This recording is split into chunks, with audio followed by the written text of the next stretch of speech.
창세기 46장 1절 말씀입니다.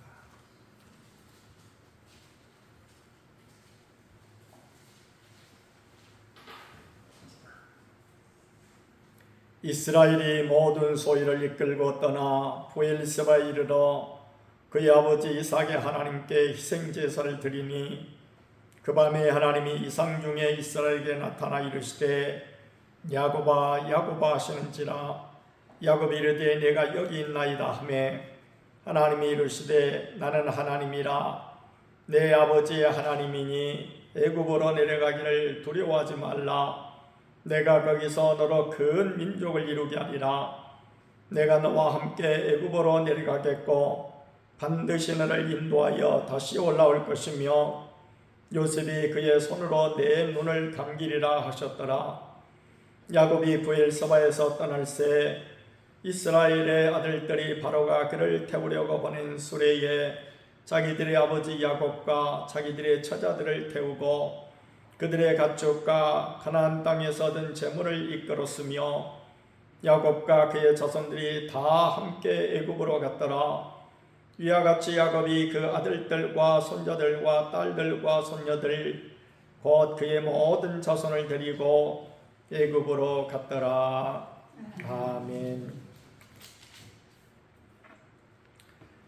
자, 이제 요셉이 애굽에 가서 살아있고 그리고 총리가 되었다 하는 말이 바로 요셉의 아버지 야곱에게 알려졌을 때에 야곱은 처음에는 믿지 못했다고 그랬어요. 그렇지만은 바로가 보낸 수레를 보고 또 여러 가지 선물들을 보고 진짜 죽은 줄로만 알았던 내 아들이 살아있구나. 얼마나 마음이 기뻤겠어요. 그래서 그야말로 자 그러면 가자. 그리고 그야말로 45장 마지막 절에 보니까 이스라엘에 대해 조카도다. 여기서 조카도다 하면서 만족하다 그런 말씀이죠. 내 아들 요셉이 지금까지 살아있으니 내가 죽기 전에 가서 그를 버리라. 이 말씀을 통해서 보면 야곱이 평상시에도 얼마나 요셉을 생각하고 있었는가 하는 것을 알 수가 있습니다. 그래서 오늘 본문 46장에 보니까 이스라엘이 모든 소유를 이끌고 떠나 부엘세바에 이르러 그의 아버지 이삭의 하나님께 희생제사를 드렸다 그랬습니다.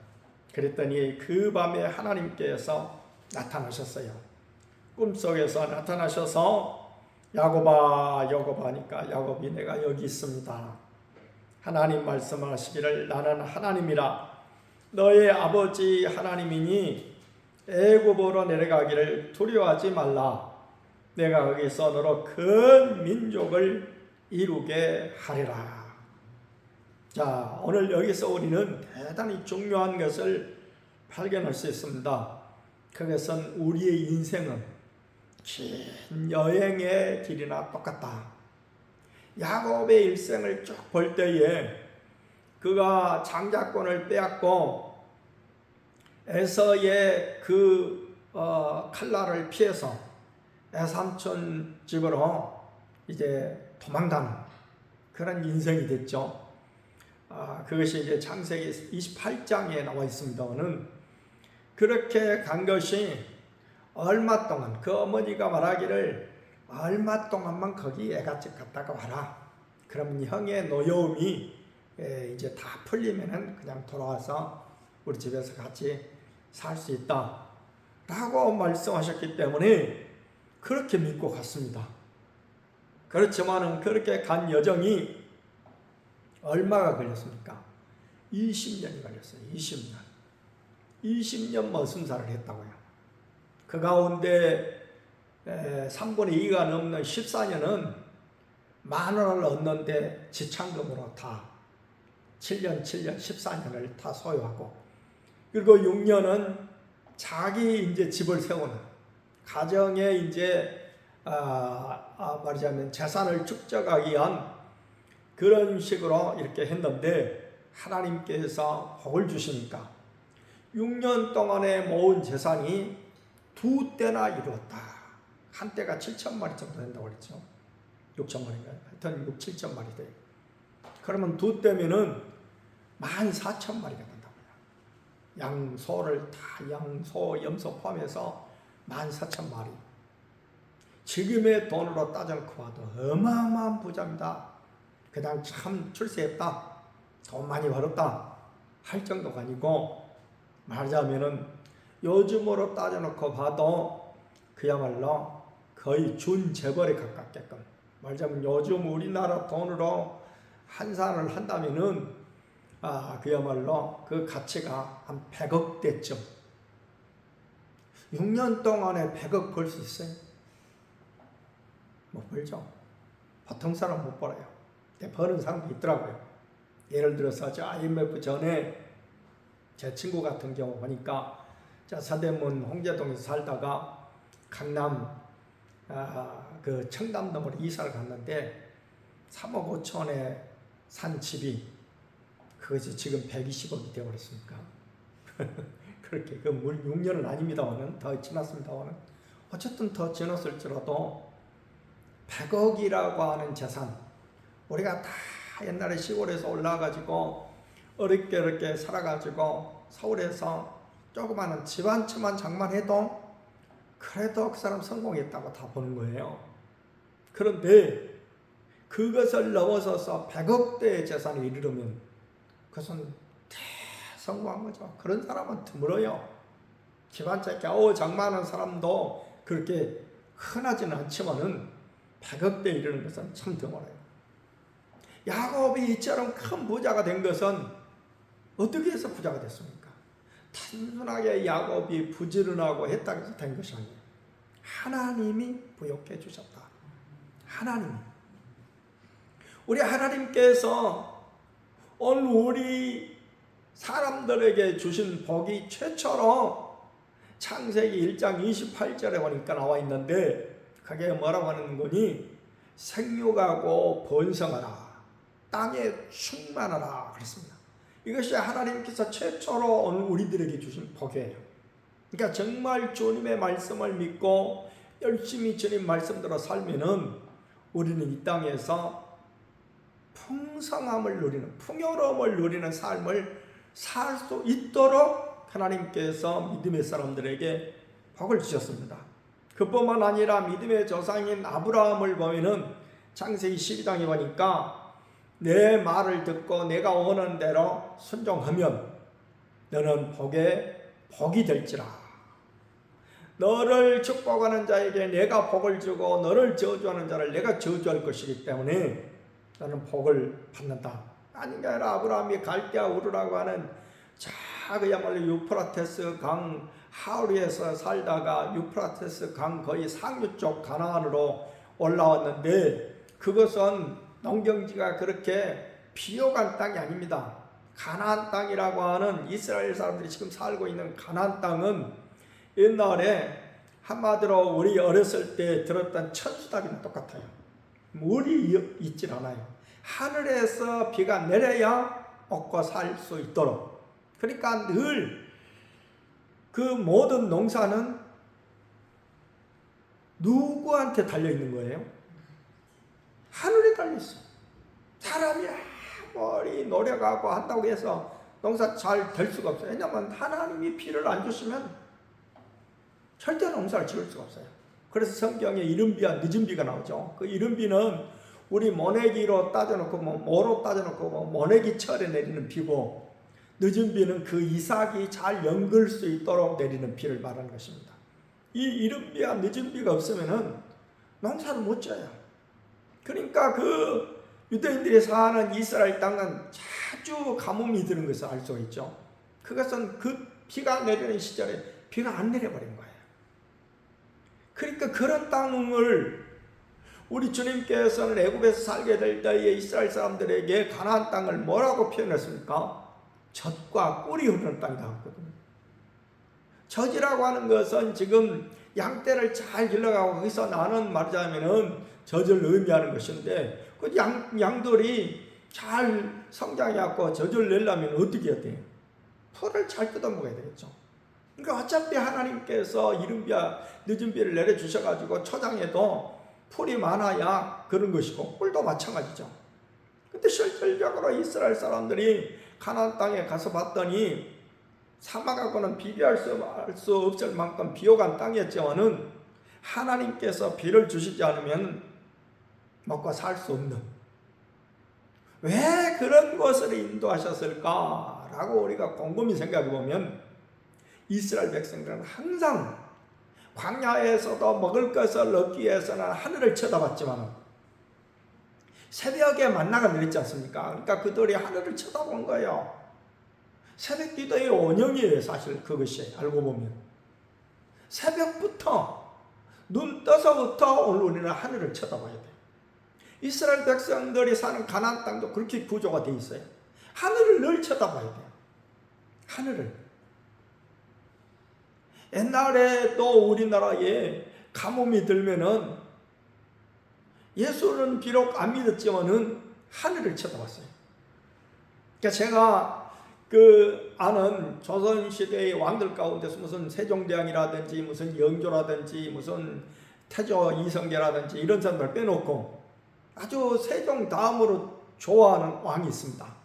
그 왕이 누군 거니? 효종대왕이에요. 효종대왕은 어떤 사람인가 하니 우리나라가 조선시대에 큰 전쟁이 두 번 있었지 않습니까? 한 번은 이제 청나라에서 쳐들어와 가지고 그야말로 이제 나라가 완전히 쑥대밭이 되어버립니다.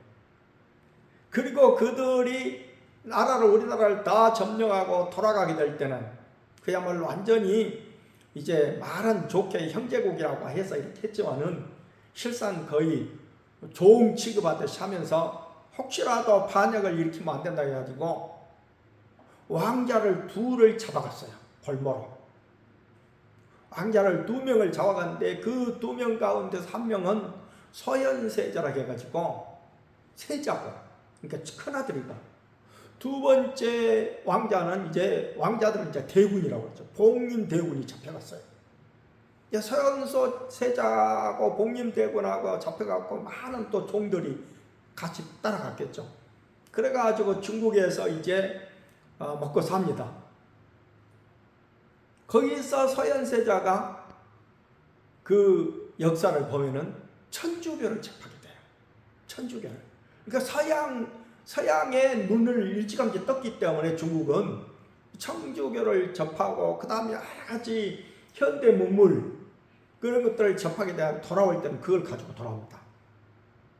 막상 자기가 임금이 돼가지고 이 나라를 다스리려면은 정말 중국에서 배웠던 그것 가지고 풀어서 써먹어야겠다 라고 했는데 그것이 아버지 임금에게는 아주 못된 것으로 보였어요. 어디서 중국에서 갔다 오더니 못된 것을 접해가지고 서학이라는 것도 접하고 그 다음에 그야말로 이 양반 동네에서 양반들이 사는 그런 조선 땅에서 그냥 희한한 기계 같은 걸 가져가지고 거기에 빠져 있으니까 엄청나게 서현세자를 미워합니다. 임금이. 결국에 그 사람이 병들어 죽게 되고 둘째 아들인 복림대군이 임금이 돼요. 그 사람이 바로 효종입니다. 효종. 근데 복림대군은 그런 것도 안 갖고 왔을 뿐만 아니라 가슴속에 뭘 품고 있었는 거니? 내가 벌모로 잡혀가서 중국 땅에서 그야말로 몇 년 동안 고생하고 대접도 제대로 못 받고 이 이유가 어디가 있는가? 조선이 힘이 없어서 그렇다. 그래서 이 조선을 힘있는 나라로 만들어야 되겠다 해가지고 이안이라고 하는 장군, 이안 대장이죠. 그 사람을 훈련대장으로 삼아가지고 군인을 모집해가지고 막 훈련시킵니다. 그래서 우리 역사상 처음으로 어렸을 때 저는 그 효종 얘기를 듣고 마음 가운데 생각하기를 초등학교 때 배운 역사는 우리나라는 남의 나라를 한 번도 쳐들어간 적이 없어요. 맨날 쳐들어와가지고 그걸 막아내고 하느라고 힘들었지. 그런데 효종 대왕은 북벌 정책을 씁니다. 내가 반드시 저 나라를 내가 쳐들어가서 나도 저들이 했던 것처럼 나 해버리겠다. 그리고 막 훈련시키고, 그리고 막 정치를 얼마나 잘하는지 몰라요. 그러던 어느 날 가뭄이 들었어요. 엄청난 가뭄이 들었어요. 그래가지고 백성들이 농사를 못 짓고 막 난립니다. 굶어 죽는 사람이 생기고. 그러니까 이 효종대왕이 남산 올라가서 기우제를 드립니다. 기우제를. 땡볕이 여름에 그렇게 내리쬐고 있는데 아마 기우제를 지낼 때는 왕복을 입지 않고 얇은 적삼 하나만 걸치고, 그러니까 왕이니까 아예 빨가벗을 수는 없으니까 적삼 하나만 걸치고 바닥에 멍석 깔아놓은 뒤에 무릎 꿇고 앉아가지고 하나님만 쳐다보고 하늘만. 그렇게 맨날 며칠 하니까 신하들이 와가지고 폐하 그러다가는 큰일 납니다. 그러다가는 큰일 납니다. 근데 정말 큰일 났어요. 큰 병이 들어가지고 북벌 그것을 샜던 것을 이루지 못하고 숨을 거둡니다. 제가 효종을 좋아했던 이유는 바로 거기에 있어요. 뭐 죽었다는 있는 게 아니고 북벌을 캐간 거예요. 북벌을. 근데 효종이 어떻게 죽었다고요? 기우제 지내다가 병 들어가지고 몸이 아주 쇠약해져 버린 거죠. 하늘을 향해서 왕이 빌고 있는데 무슨 밥을 제대로 먹겠어요? 잠을 제대로 자겠어요? 딸 세종임금처럼 그야말로 백성을 생각해서 천지신명이시여 이 나라에 비를 속히 내려주셔서 막 하면서 그냥 떼약볕에서 말하자면 요즘 같으면 거의 일사병 들어버린 거랑 똑같죠. 그래서 죽고 맙니다. 이렇게 믿지 않는 우리나라에도 옛날에 비가 안 오면 기우제를 드렸다고요. 기우제를. 그런데 이스라엘 백성들은 믿는 사람들이기 때문에, 하나님을 아는 사람들이기 때문에 뭘 했을까요? 하늘을 쳐다보고 하나님 앞에 빈 거죠. 그러라고 하나님이 그 땅을 주신 거예요. 메소포타미아에 있는 그야말로 그런 기름진 땅하고는 비교가 안 될 만큼 사실은 척박한 땅, 비가 반드시 때때로 내려줘야 농사가 되는. 어떻게 근데 그런 땅을 갖다가 젖과 꿀이 흐르는 땅이라고 했을까요? 정말 하나님이 때를 따라서 적당하게 비만 내려주기만 하면 젖과 꿀이 흐르는 땅입니다. 참 농사가 잘 되는 거예요. 이렇게 우리 하나님께서는 늘 하나님을 바라도록, 성도가 잘 사는 비결은 다른 데 있는 게 아니에요. 늘 하나님만 바라고, 좋은 일이 있건 안 좋은 일이 있건 간에 늘 하나님을 바라보는 거예요. 하나님 어떻게 해야 삽니까? 그럴 때 살 수 있는 인생이 바로 우리 성도다. 그래서 성 야곱이 그 바담 아람에 가가지고 거기 애삼촌 집에 가가지고 20년간 살고 오죠. 그 다음에 아들들 12명을 낳고 잘 살고 있다가 요셉을 갑자기 잃어버립니다. 그랬더니 22년 만에 아들들이 갔다 와가지고 아버지 요셉이 지금 살아있습니다. 살아있을 정도가 아니라 애굽의 통치자가 되어 있습니다. 야곱이 얼마나 놀랬겠어요. 너무너무 마음이 기쁘면서도, 그러니까 여기도 보니까는 뭐라고 그랬어요? 조카도다. 조카도다. 그러면서도 한편으로는 그 땅을 떠나서 다른 나라로 간다고 하는 것이 내내 두렵고 떨립니다. 그럴 때 하나님께서 그야말로 뭐라고 말씀을 하셨는거니? 야곱아 두려워하지 말아라. 야곱아 두려워하지 말아라. 나는 너의 아버지 하나님이다. 네가 너를 인도하겠다. 내가 너를 인도하겠다. 이 사실을 통해서 올 때에 야곱이라고 하는 한 사람의 이 인생 여정을 봐도 우리의 인생은 긴 여행과 똑같아요. 긴 여행과 똑같아요. 그렇다면 성도는 어떠한 인생 여정을 살아야 참된 올바른 여정인가 하는 것을 오늘 말씀을 통해서 생각해 볼 수 있습니다. 첫째로 하나님의 뜻에 맞는 여행이 되어야 되겠다. 하나님의 뜻에 맞는 여행. 세상 사람들이 여유가 있어가지고 여행을 간다든지 또 어떤 좋은 음식점에 간다든지 하게 될 때에 무슨 마음으로 가게 돼요? 어쩔 때 가게 됩니까? 나의 즐거움을 위해서, 내 기쁨을 위해서 사는 거예요. 그런데 성도는 내 기쁨도 기쁨이지만 먼저 생각해야 될 기쁨은 뭐예요? 하나님의 기쁨이에요.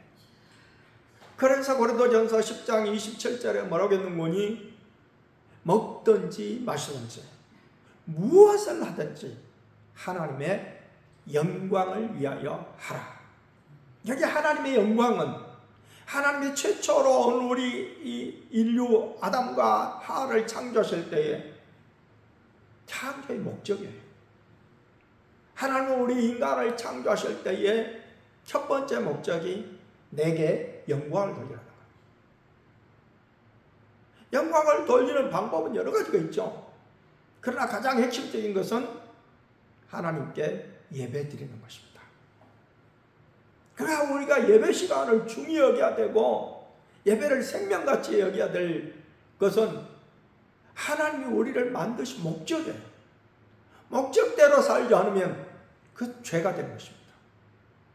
목적대로 살지 않으면 그것은 죄예요. 그래서 오늘 우리의 인생 여정 가운데서 첫 번째로 생각해야 될 것은 하나님의 뜻에 맞는 여정이 되어야 되겠다. 내가 이 길로 갈까 저 길로 갈까 하게 될 때 내 지식이나 경험에 따라서 이쪽으로 가는 것이 좋을 것 같아 하는 것이 아니고 하나님 앞에 묻는 거예요. 하나님 어떻게 했으면 좋겠습니까? 두 번째는 3절에 보니까 하나님이 이르시되 나는 하나님이라 내 아버지 하나님이니 애굽으로 내려가기를 두려워하지 말라. 내가 거기서 너로 큰 민족을 이루게 하리라. 하나님이 일찍이 야곱의 할아버지인 아브라함에게 약속을 주셨습니다.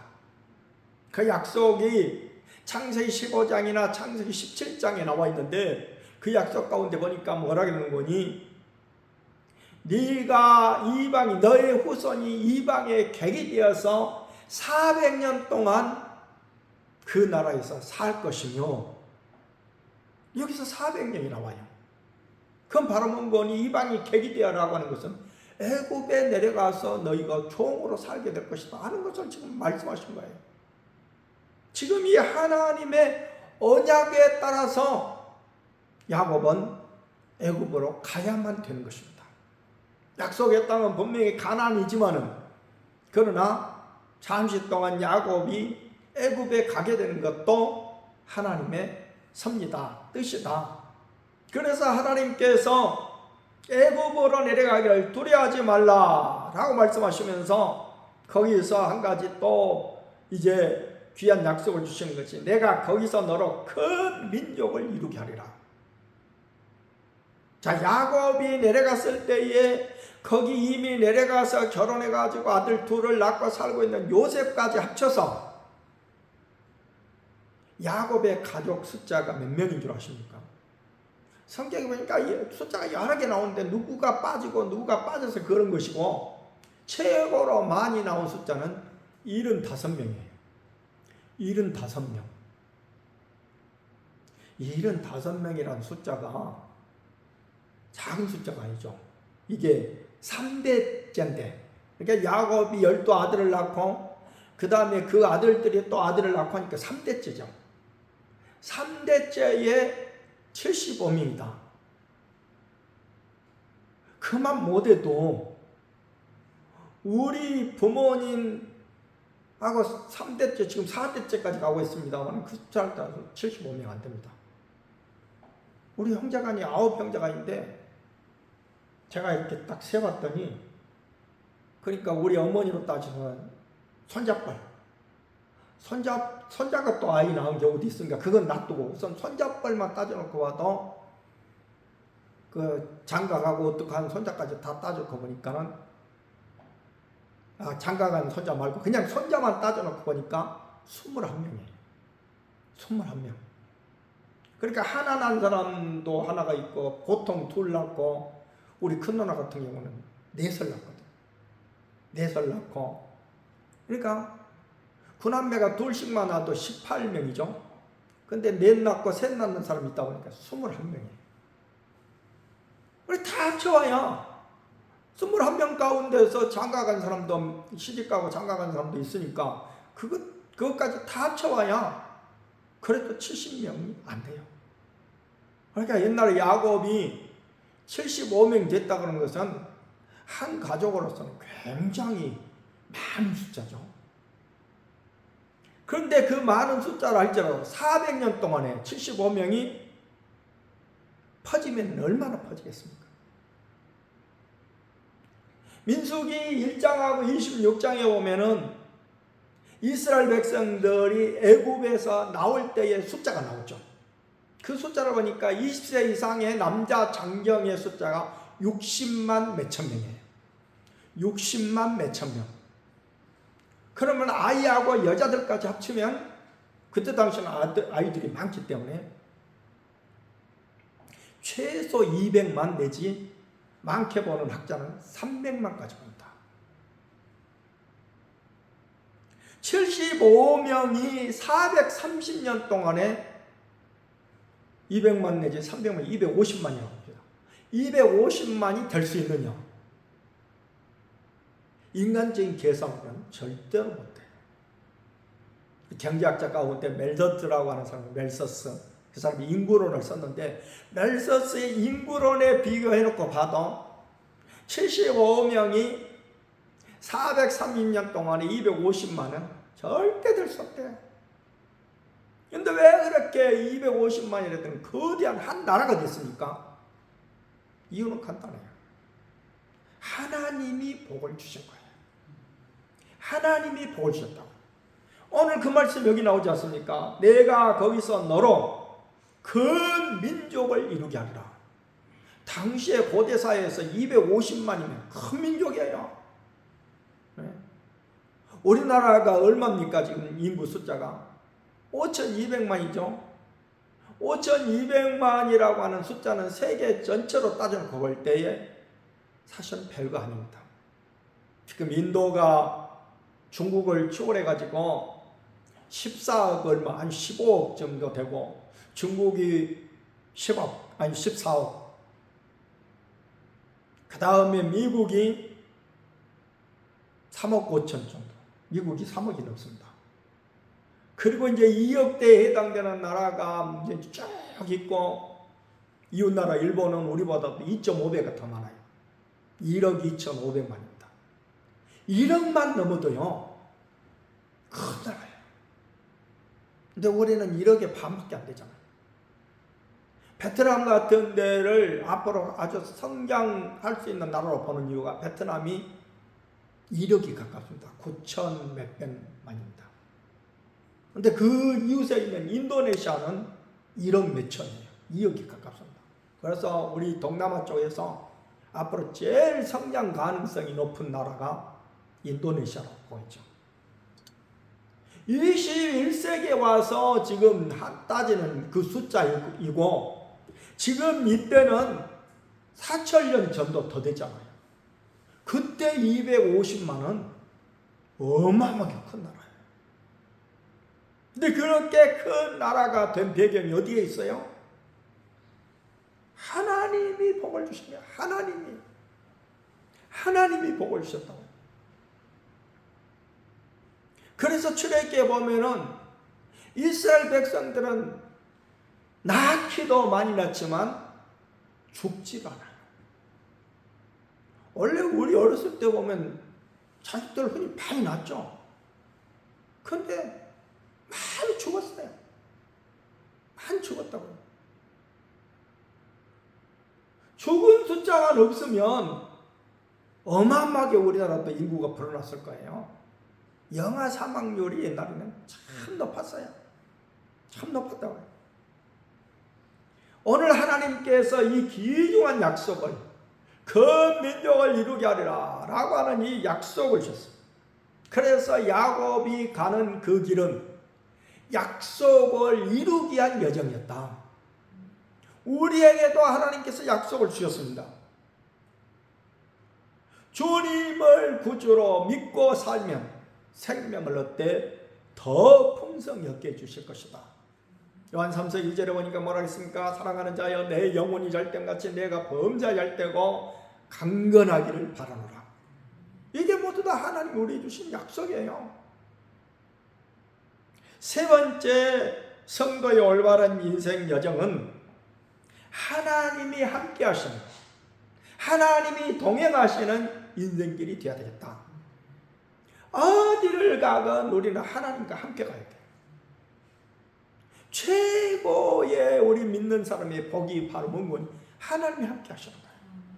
하나님이 함께 하시는 거예요. 예수님께서 승천하시기 직전에 마태복음 28장에 보면 뭐라 그랬습니까? 내가 너희와 세상 끝날까지 항상 함께 할 것이다. 이게 어마어마한 복이에요. 전지전능하신 하나님이, 모르는 것이 없으신 하나님이, 모든 능력을 가지신 하나님이 내 곁에 계시는데 뭐가 인생길에 부족함이 있어요? 그러니까 다윗은 시편 23편에 자기도 양을 치는 목자가 되었잖아요. 목자는 양을 위해서 생명을 겁니다. 진짜 목자는. 근데 이 하나님이 자기 목자가 되셨다. 그럼 그 인생길은 뭐 그야말로 걱정할 것이 없는, 두려워할 것이 없는 인생길이 되어지는 것이죠. 그래서 다윗은 자기 인생 그 굴곡 많고 험난한 인생길을 돌아보면서 내뱉은 고백이 여호와는 나의 목자시니 내게 부족함이 없으리로다. 하나님이 지금까지 함께 해주셨다는 거예요. 사울 왕에게 몇 번이나 쫓겨다녔습니까? 심지어는 사울 왕이 말하자면 귀신이 들려가지고 미친 짓을 할 때도 다윗이 궁궐에 가가지고 이 수금을 타면은 말하자면 찬송을 부르면 마귀가 따라갑니다. 이렇게 자기 자신을 위해서 애쓰는 다윗을 향해서 창을 던지죠. 사울은 키가 1m 180에다가, 그러니까 그 시절에 180이면 어마어마하게 큰 편이에요. 거기다가 전쟁을 치른 용사예요. 바로 눈앞에서 지금 소금을 켜고 있는데 창을 들어가고 던지면 정통으로 맞게끔 돼 있죠. 그렇게 했음에도 불구하고 용하게 피하고 그 군대를 동원해갖고 잡으러 다니지 않습니까? 수없이 사울이 다윗을 죽이려고 했지만은 다윗은 누구 때문에 살아났어요? 하나님 때문에. 하나님이 함께 하신 거예요. 그래서 여호와는 나의 목자시니 내게 부족함이 없으리로다. 내가 음침한 사망의 골짜기를 다닐지라도 해를, 그 사망으로 말미암아 해를 받을, 해를 무서워하지 않는, 두려워하지 않는 것은 주께서 나와 함께 하십니다. 우리 인생 여정 정말 중요하고 중요한 것은 하나님과 동행해야 되겠다. 하나님이 함께 하시면 그 이상 바랄 것이 없는 만족한 인생길을 걸어갈 줄 믿습니다. 그래서 야곱이 지금 애굽으로 가려고 할 때 하나님께서 나타나셔서, 꿈속에서 나타나셔서 말씀하신 바와 같이 오늘 우리들의 인생길도 하나의 긴 여행인데 여기는 하나님의 뜻에 맞는 여행이 되어야 되겠고, 두 번째는 하나님의 말씀을 이루어드리는 여행이 되어야 되겠고, 세 번째는 하나님과 함께 동행하는 여행이 될 때에 우리의 인생은 승리하고 성공하는 인생이 되어질 줄 믿습니다. 말씀을 생각하시면서 함께 기도드리겠습니다. 자비롭고 거룩하신 하나님 아버지, 감사합니다. 야곱이 요셉이 살아있다는 애굽 땅을 향해서 이제 갈등하고 있을 때에 참으로 하나님께서 꿈에서 나타나셔서 너의 가는 길을 두려워하지 말라, 하나님께서 또한 약속을 주셨습니다. 네가 거기 가서 큰 민족을 이룰 것이다 약속하였습니다. 오늘 야곱의 인생 여정도 험난하게 그지없었지만은 하나님과 동행하는 인생길이 되어지고 하나님의 뜻을 알고 하나님의 뜻대로 가는 인생 여정이 되게 될 때에 성공적인 인생이 되었던 것처럼 오늘 우리들의 인생길에도 참으로 우리 주님이 늘 동행자가 되어주시고 하나님의 뜻을 늘 바라서 기도하는 우리의 인생길이 되게 될 때에 참으로 승리하고 성공하는 복된 인생길 되어줄 줄 믿습니다.